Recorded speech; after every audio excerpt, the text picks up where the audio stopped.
அகிலம் நேய சொந்தங்கள் அனைவருக்கும் வணக்கம். இது காலை நேர தலைப்புச் செய்திகள். இலங்கை பொது பயன்பாட்டு ஆணைக்குழு நேற்றைய மின்வெட்டுக்கு மட்டுமே மின்சார சபைக்கு அனுமதி வழங்கியுள்ளதாக தெரிவித்துள்ளது. இலங்கை மின்சார சபை 2 நாள் மின்வெட்டுக்கான அட்டவணையை வெளியிட்டிருந்தாலும் இன்றைய நாளுக்கான எந்த மின்வெட்டுக்கும் ஒப்புதல் கோரவில்லை எனவும் தெரிவித்துள்ளது. இதன்படி அந்த கோரிக்கைகளுக்காக காத்திருப்பதாக ஆணைக்குழு அறிவித்துள்ளது. நுரைச்சோலை அனல் மின் நிலையத்தின் செயலிழப்பு காரணமாக மின்சார தேவையை நிர்வகிக்க இந்த மின்வெட்டுகளுக்கு மின்சார சபை ஒப்புதல் கோரியுள்ளது. எனினும் மின்சார சபையினால் ஒப்புதலுக்காக சமர்ப்பிக்கப்பட்ட ஒப்புதல் அறிக்கையில் திட்டமிடப்பட்ட மின்வெட்டுகளின் பகுதிகள் மற்றும் கால அளவுகளில் முரண்பாடுகள் இருப்பதாகவும் தெரிவிக்கப்பட்டுள்ளது. எதிர்வரும் வெள்ளிக்கிழமை நாடாளுமன்றம் விசேட அமர்வுக்காக கூடவுள்ளதாக அறிவிக்கப்பட்டுள்ளது. உள்ளூராட்சி மன்ற தேர்தல்கள் குறித்த சட்டமூலம் தொடர்பான உயர்நீதிமன்றத்தில் தாக்கல் செய்யப்பட்ட மனுக்கள் தொடர்பான முடிவை நாடாளுமன்றத்திற்கு தெரிவிப்பதற்காகவே இந்த அமர்வு கூடப்பட்டுள்ளதாக சபாநாயகர் தெரிவித்துள்ளார். நாடாளுமன்ற துணை சபாநாயகர் ரிஸ்வி சாலி தலைமையில் நேற்று நடைபெற்ற நாடாளுமன்ற விவகார குழு கூட்டத்தில் இது முடிவு எட்டப்பட்டுள்ளது. 2025 ஆண்டில் 3,40,000 இலங்கையர்களை வெளிநாடுகளுக்கு வேலைவாய்ப்புக்காக அனுப்ப எதிர்பார்ப்பதாக இலங்கை வெளிநாட்டு வேலைவாய்ப்பு பணியகம் தெரிவித்துள்ளது.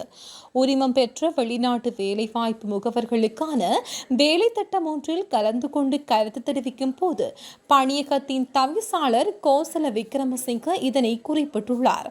அத்தோடு நிகழ்வில் உரையாற்றிய பணியகத்தின் பொது மேலாளர் DPK சேரநாயக்க 2025 ஆண்டில் வெளிநாட்டு வேலைவாய்ப்பு மூலம் 7 பில்லியன் அமெரிக்க டாலர்கள் புலம்பெயர்ந்த தொழிலாளர் பணம் அனுப்பப்படும் என்றும் எதிர்பார்க்கப்படுவதாக கூறியுள்ளார். கடந்த வருடம் நவம்பர் 26 முதல் ஏற்பட்ட வெள்ளப்பெருக்கினால் சேதமடைந்த பயிர்களை ஆய்வு செய்யும் பணிகள் நிறைவடைந்துள்ளதாக அறிவிக்கப்பட்டுள்ளது. குறித்த அறிவிப்பை விவசாய மற்றும் கமநல காப்புறுதி சபை விடுத்துள்ளது. இதன்படி சேதமடைந்த பயிர்களுக்கான இழப்பீடு வழங்க ஆரம்பிக்கப்பட்டுள்ளதுடன் நேற்று அம்பாறை மாவட்டத்தில் 7,657 ஏக்கர் நிலத்துக்கான 8,705 விவசாயிகளின் கணக்குகளில் ரூபாய் 122 மில்லியன் வரவு வைக்கப்படும் எனவும் சபை தெரிவித்துள்ளது. வழக்கில் முன்னிலையாக தவறியதற்காக முன்னாள் நாடாளுமன்ற உறுப்பினர் ஹிருணிகா பிரேமச்சந்திரவுக்கு எதிராக பிறப்பிக்கப்பட்ட பிடியாணையை திரும்பப் பெற கொழும்பு நீதவான் நீதிமன்றம் உத்தரவிட்டுள்ளது. நேற்று காலை வழக்கு விசாரணைக்கு எடுத்துக் கொள்ளப்பட்ட போது சந்தேக நபரான ஹிருணிகா பிரேமச்சந்திர நீதிமன்றத்தில் முன்னிலையாக தவறியதால் அவரை கைது செய்து முன்னிலைப்படுத்துமாறு கொழும்பு பிரதான நீதவான் தனுஜா லக்மாலி பிடியாணை பிறப்பித்திருந்தார். பிரபல பாடசாலைகள் மற்றும் தனியார் பாடசாலைகளில் சேரும் மாணவர்களின் எண்ணிக்கை மட்டுப்படுத்தப்படாவிட்டால் மாணவர்கள் குறைவாக உள்ள பாடசாலைகள் மூடப்படுவதை தவிர்க்க முடியாது என இலங்கை ஆசிரியர் சங்கத்தின் பொதுச் செயலாளர் ஜோசப் ஸ்டாலின் சுட்டிக்காட்டியுள்ளார். கல்வித்துறையில் ஏற்பட்டுள்ள பிரச்சினைகள் தொடர்பில் தொழிற்சங்க ஒன்றியத்துக்கும் பிரதமர் கலாநிதி ஹரணி அமரசூரியவுக்கும் இடையே இடம்பெற்ற கலந்துரையாடலின் போதே அவர் இதனை தெரிவித்துள்ளார். இந்த நிலையில் ஒரு வகுப்பில் மாணவர்களின் எண்ணிக்கையை 35க்கு குறைவாக வைத்திருக்கும் யோசனையை பரிசீலித்து வருவதாகவும் பிரதமர் கலாநிதி ஹரணி அமரசூரிய ஆசிரியர் மற்றும் அதிபர் சங்கத்திற்கு அறிவித்துள்ளார். நேற்றும் இன்றும் நாளொன்றில் தலா 1.5 மணி நேரம் சுழற்சி முறையில் மின் விநியோக தடையை அமுல்படுத்துவதற்கு இலங்கை மின்சார சபை தீர்மானித்துள்ளது. நேற்று நடைபெற்ற விசேட கலந்துரையாடலில் இந்த தீர்மானம் எட்டப்பட்டுள்ளதாகவும் இலங்கை மின்சார சபை தெரிவித்துள்ளது.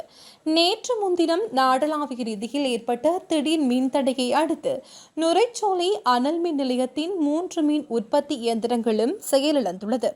குறித்த இயந்திரங்களை மீண்டும் தேசிய மின் கட்டமைப்புடன் இணைப்பதற்கு சுமார் 4 நாட்களாகும் எனவும் தெரிவிக்கப்பட்டுள்ளது. இந்த இயந்திரங்களின் செயல் இழப்பினால் தேசிய மின் கட்டமைப்பில் ஏற்பட்டுள்ள சமநிலையற்ற தன்மையை முகாமை செய்து மின் சக்தியை பங்கீடு செய்யும் நோக்கில் மின்வெட்டை அமுல்படுத்துவதற்கு தீர்மானிக்கப்பட்டுள்ளது.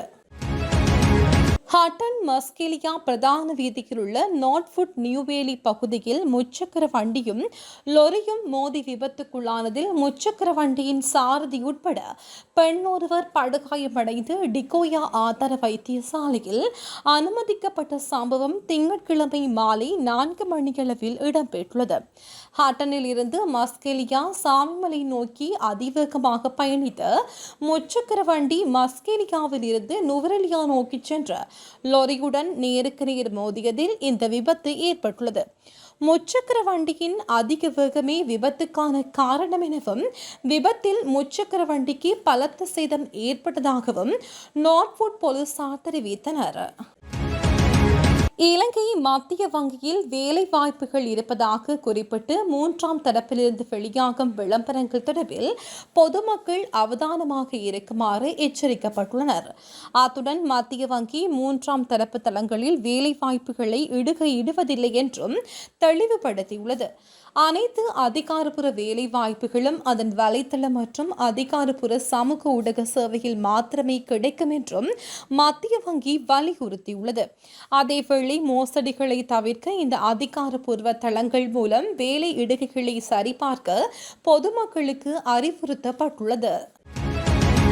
ஜனாதிபதி நிதியத்தில் இருந்து முறைகேடாக நிதி பெறப்பட்டுள்ளதாக என்றால் அந்த நிதியை மீளப் பெற வேண்டும். மதுபான சாலைகளுக்கு சட்டவிரோதமாக அனுமதி பத்திரங்கள் வழங்கப்பட்டிருந்தால் அந்த அனுமதி பத்திரங்களை ரத்து செய்ய வேண்டும் என இலங்கை தமிழரசுக் கட்சியின் மட்டக்களப்பு மாவட்ட நாடாளுமன்ற உறுப்பினர் சாணக்கியன் தெரிவித்துள்ளார்.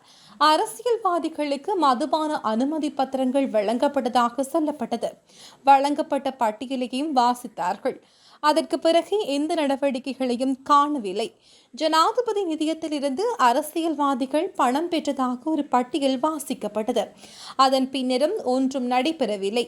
பட்டியல்களை அனைவரும் வெளியிடலாம், ஆனால் அவர்களிடம் இருக்கின்ற பணத்தினை மீளப் பெற வேண்டும்.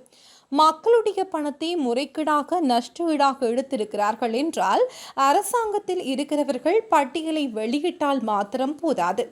நிதியை பெற்றவர்களிடமிருந்து மீள அந்த நிதியை பெற வேண்டும் எனவும் கூறியுள்ளார். காங்கேசன்துறை நாகப்பட்டினம் இடையிலான கப்பல் போக்குவரத்து சேவை மீண்டும் ஆரம்பிக்கப்பட்டுள்ளதாக தெரிவிக்கப்பட்டுள்ளது. குறித்த சேவையானது நாளை தனது சேவையினை ஆரம்பிக்க உள்ளது.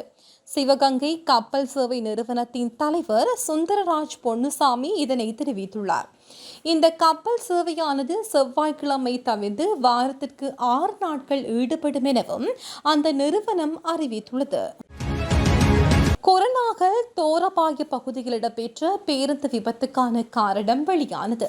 இந்த நிலையில் பேருந்து அதிவேகமாக இயக்கப்பட்டதன் காரணத்தினாலேயே குறித்த விபத்து ஏற்பட்டுள்ளதாக போலீஸ் ஊடக பேச்சாளரும் மூத்த அத்தியஸ்தருமான புத்திக மனதுங்க தெரிவித்துள்ளார். காத்துருவெலவில் இருந்து குருநாகல் நோக்கி பயணித்த பேருந்தொன்று தோரபாய பகுதியில் நிறுத்தப்பட்டிருந்த வேளையில் மாத்துரு ஓயாவில் இருந்து கொழும்பு நோக்கி பயணித்த பேருந்தொன்று குறித்த பேருந்தின் மீது மோதியதில் குறித்த விபத்துக்குள்ளாகியுள்ளது. அதிகாலையில் ஏற்பட்ட கோர விபத்தில் 4 பேர் உயிரிழந்துள்ளதாக போலீசார் தெரிவித்துள்ளனர். இந்த சம்பவத்தில் காயமடைந்த 28 பேர் குருநாகல் போதனா வைத்தியசாலையில் அனுமதிக்கப்பட்டதுடன் அவர்களில் 3 நிலை கவலைக்கிடமாக உள்ளதாக தெரிவிக்கப்பட்டுள்ளது. சம்பவம் தொடர்பில் குருநாகல் போலீசார் மேலதிக விசாரணைகளை முன்னெடுத்து வருகின்றனர். கிளிநொச்சி தர்மபுரம் போலீஸ் பிரிவுக்குட்பட்ட நெந்தரியாற்று பகுதியில் சட்டவிரோத கசிப்பு உற்பத்தியில் ஈடுபட்ட 4 பேர் கைது செய்யப்பட்டுள்ளனர். குறித்த பகுதியில் சட்டவிரோத கசிப்பு உற்பத்தி இடம்பெறுவதாக தர்மபுரம் போலீசாருக்கு ரகசிய தகவல் கிடைக்கப்பெற்றதை அடுத்து சுற்றிவளைப்பு நடவடிக்கை மேற்கொள்ளப்பட்டுள்ளது. இதன்போது கசிப்பு உற்பத்தியில் ஈடுபட்ட 4 சந்தேக நபர்களும் 45 போத்தல் கசிப்பு, 233 போத்தல் கோடா மற்றும் கசிப்பு உற்பத்திக்கு பயன்படுத்தப்படும் உபகரணங்கள் என்பவற்றை போலீசார் பறிமுதல் செய்துள்ளனர். யாழ்ப்பாணம் ஆரிகுளத்தைச் சேர்ந்த இளைஞர் ஒருவரை கடத்தி 8 மில்லியன் ரூபாய் நிதி மோசடி செய்த வழக்கில் ஒரு பெண் உட்பட 4 சந்தேகநபர்கள் யாழ்ப்பாண போலீசாரினால் கைது செய்யப்பட்டுள்ளனர். போலீசாரின் கூற்றுப்படி குறித்த இளைஞன் வேலைக்காக ஐரோப்பா செல்ல திட்டமிட்டிருந்த நிலையில் பெண் ஒருவர் இளைஞனை அணுகி ரூபாய் 8 மில்லியன் கொடுத்தால் 2 வாரங்களுக்குள் அவனை அழைத்துச் செல்வதாக உறுதியளித்துள்ளார். சில நாட்களுக்கு பிறகு அந்த பெண் மேலும் 3 பேருடன் சேர்ந்து ஒரு வாகனத்தில் அந்த இளைஞரின் வீட்டிற்கு வந்து அவரை கடத்திச் சென்று அவரது வங்கிக் கணக்கில் இருந்து பணத்தை தனது வங்கிக் கணக்கிற்கு மாற்றியுள்ளார். பின்னர் சந்தேக நபர்கள் பாதிக்கப்பட்டவரை கோப்பாங்கில் உள்ள ஒரு வெறிச்சோடிய பகுதியில் கைவிட்டு சென்றனர்.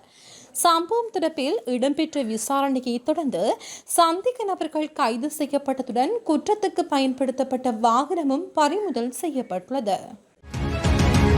மன்னார் நீதிமன்றத்திற்கு முன் கடந்த மாதம் 16ஆம் தேதி நடத்தப்பட்ட துப்பாக்கிச் சூட்டு சம்பவத்துடன் தொடர்புடையதாக கைது செய்யப்பட்ட 7 பேரையும் மீண்டும் விளக்கமறியலில் வைக்குமாறு நீதவான் உத்தரவிட்டுள்ளார். கைதானவர்கள் நேற்று மன்னார் நீதவான் நீதிமன்றத்தில் முன்னிலைப்படுத்தப்பட்டனர். இதன்போது அவர்களை எதிர்வரும் 24ஆம் தேதி வரை மீள விளக்கமறியலில் வைக்குமாறு நீதவான் உத்தரவிட்டுள்ளார். இந்த கொலை சம்பவம் தொடர்பாக மேலதிக விசாரணைகளை குற்றப்புலனாய்வு பிரிவினர் மேற்கொண்டு வருகின்றனர். இத்துடன் அகிலத்தின் காலை நேர தலைப்புச் செய்திகள் நிறைவடைகிறது. செய்திகளை உடனுக்குடன் அறிந்து கொள்ள அகிலத்துடன் இணைந்திருங்கள். அகிலம், மாற்றத்திற்கான மக்கள் குரல். இந்த வீடியோ பிடிச்சிருந்தா லைக் பண்ணுங்க, கமெண்ட் பண்ணுங்க, ஷேர் பண்ணுங்க. மறக்காம கீழே இருக்க பெல் ஐகானை கிளிக் பண்ணுங்க.